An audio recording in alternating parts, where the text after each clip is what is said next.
पोलादपूर तालुक्यातील कापडे या ठिकाणी बांधकाम कामगारांसाठी महत्त्वाचा उपक्रम राबवण्यात आलाय आणि सुमारे 500 बांधकाम कामगारांना घरगुती भांडी संचांचं वाटप करण्यात आलं। महाराष्ट्र इमारत आणि इतर बांधकाम कामगार कल्याण मंडळाच्या विविध योजनांचा लाभ मिळावा यासाठी शिवसेना पक्षाच्या वतीनं तालुक्यात विशेष मोहीम राबवण्यात आली होती। या मोहिमेत अनेक बांधकाम कामगारांचे ऑनलाईन अर्ज आणि ऑनलाईन फॉर्म भरून देण्यात आलेले होते। या प्रक्रियेनंतर पात्र ठरलेल्या कामगारांना शासनाच्या योजनेअंतर्गत घरगुती वापरासाठी उपयुक्त असा भांडी संच देण्यात आला।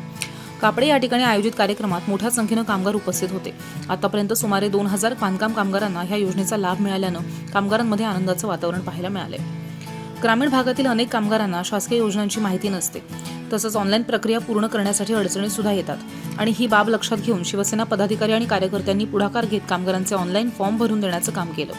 त्यामुळे अनेक पात्र कामगारांना शासनाच्या विविध योजनांचा लाभ मिळू शकलाय। घरगुती भांडी संच मिळाल्यामुळे कामगार कुटुंबांना दैनंदिन जीवनात उपयोगी पडणारी मदत मिळाल्याची भावना लाभार्थींनी व्यक्त केली आहे। शिवसेना पक्षानं केलेल्या ह्या प्रयत्नांबद्दल कामगारांनी समाधान व्यक्त करत आभारही मानलेत। यापुढेही तालुक्यातील जास्तीत जास्त बांधकाम कामगारांना नोंदणी करून देणं तसंच शासनाच्या कल्याणकारी योजनांचा लाभ मिळवून देण्यासाठी प्रयत्न सुरू ठेवण्यात येणार आहे, असं रायगड जिल्हा परिषद सदस्य चंद्रकांत कळंबे यांनी बोलताना सांगितलं। या उपक्रमामुळे पोलादपूर तालुक्यातील कामगारांमध्ये सकारात्मक वातावरण निर्माण झाले। कापडे बुद्रुक ग्रामपंचायतीच्या प्रांगणात पार पडलेल्या ह्या कार्यक्रमाला रायगड जिल्हा परिषद सदस्य डॉ. निलेश कुंभार, पंचायत समिती सदस्य अनिल दळवी, तालुका प्रमुख निलेश अहिरे, रामदास कळंबे, सतीश शिंदे, विक्रम भिलारे, विकास नलावडे, नरेश सलागरे, उपसरपंच जितेंद्र सपकाळ, राजेश डांगे आदी कार्यकर्ते उपस्थित होते।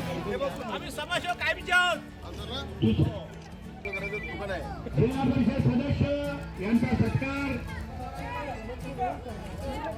तालुका प्रमुख आमचे सतीदादा शिंदे या ठिकाणी सत्कार करण्यात येत आहे। विकास हॅलो